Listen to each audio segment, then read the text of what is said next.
Our speaker this morning is Dr. Ray Anderson, the chairman of the Department of Speech. When I speak in chapel, I think we should charge admission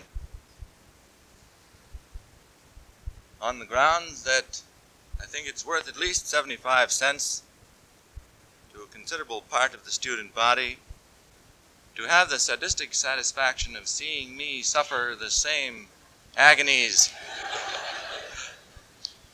of mind that you have had to suffer so many times.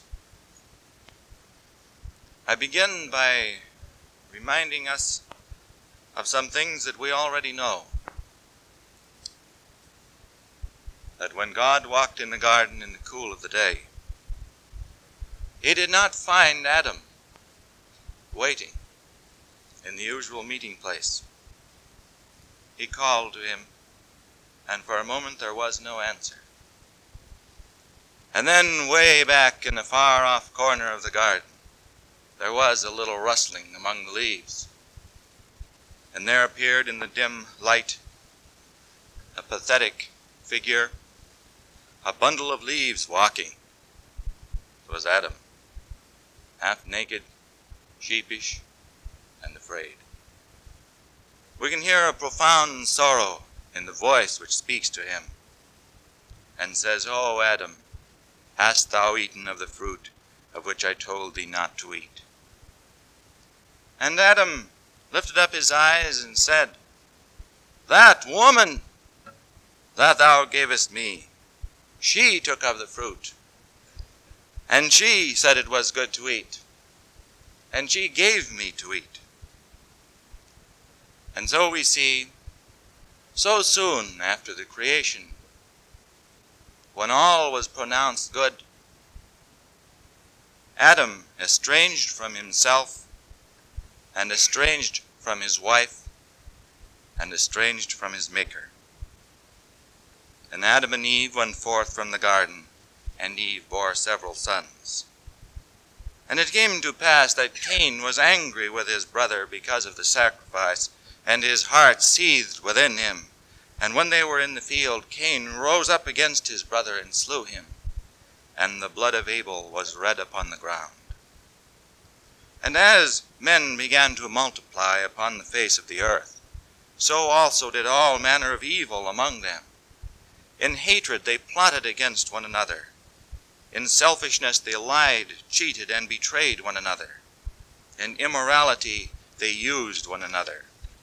Finally a wise man arose among them and said, "No, let us be men. We are one people, let us not be estranged from one another. Let us be one. Let us unite in a purpose that is worthy of us all. Let us build a city with a tower whose top may reach unto heaven." But as they worked, a curse was upon them, for each man spoke his own language, and they could not cooperate in the building of the tower. And the Lord of heaven had compassion on the people of the earth, and sent forth messengers to them. But the people hid their faces from them that they might not see, and stopped their ears that they might not hear, and hardened their hearts that they might not understand. In the fullness of time, in the reign of Caesar Augustus, God sent forth his own Son. And when the homeless one walked among the sons of men, his heart went out to them, for they were as lost sheep. And like a shepherd he took them unto himself, and he taught them to love one another as he had loved them. He showed them how to be reconciled to one another, how to be reconciled to themselves, and how to be reconciled to the Father. In his own flesh he endured the consequences of their estrangement, and his blood was red upon the ground. To those who believed in him, he gave the ministry of reconciliation. And now to us also in our time is given a ministry of reconciliation. Of course, there are special tasks that require special talents. We cannot all be diplomats, or preachers, or missionaries, or reformers. We cannot all be Lincolns, or Hammarskjölds, or Schweitzers, or Tom Dooleys or Martin Luther Kings. But there are some tasks which are common to us all. There is a ministry of friendship, the unexpected telephone call, the visit in the lonely apartment. There is a ministry of comfort and consolation. There is a ministry of practical help in 1,000 big and little ways. There is a ministry of Christian citizenship. There is a ministry of teaching. And let me say that the whole enterprise of Christian higher education is in a wonderful and profound sense a ministry of reconciliation.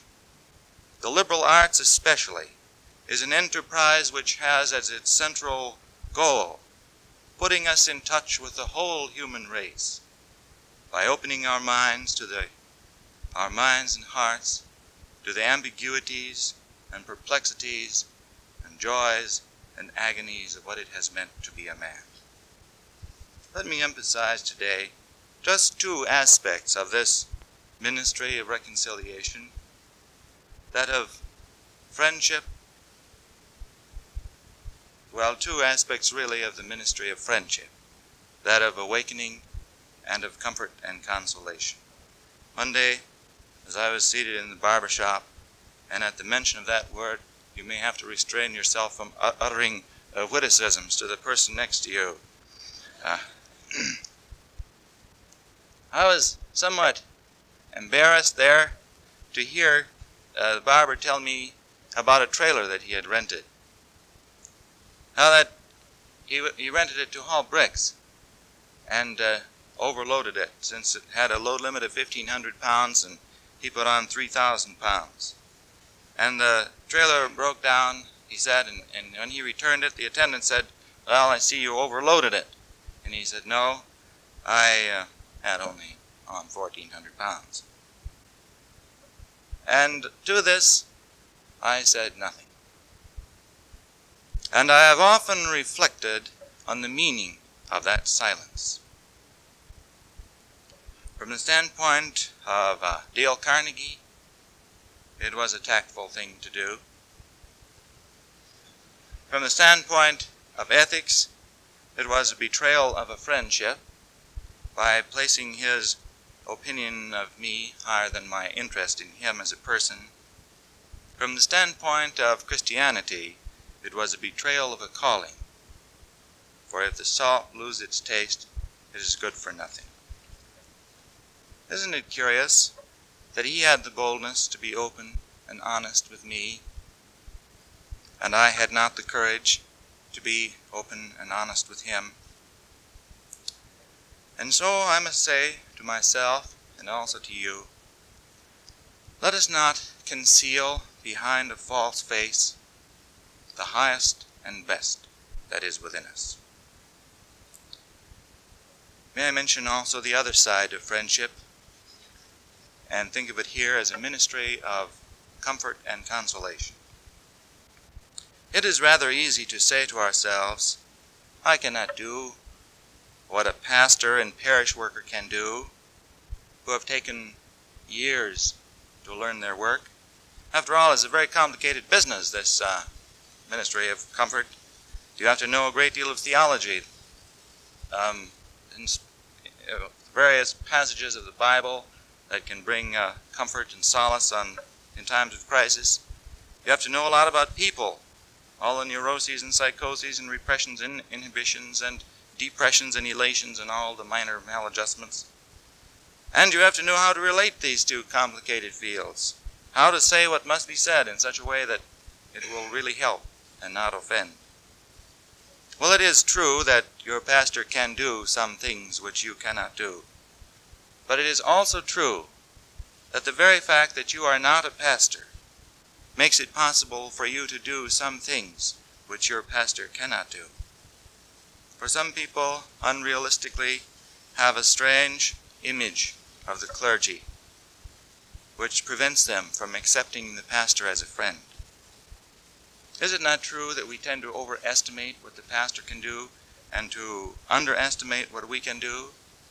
Isn't that also true that we tend to spend so much of our energy in church as in making money or in other ways, preparing to send someone else to do the ministry of reconciliation. When you know people in conscious need, you don't need special training just to go to them. We can all go, and just being there may be the most important thing. And this fact alone often says more than any words that you can say. Well, although I prepared my remarks without noticing that my day in chapel falls on Lincoln's birthday, it is a happy accident that the theme of estrangement and reconciliation comes on this day.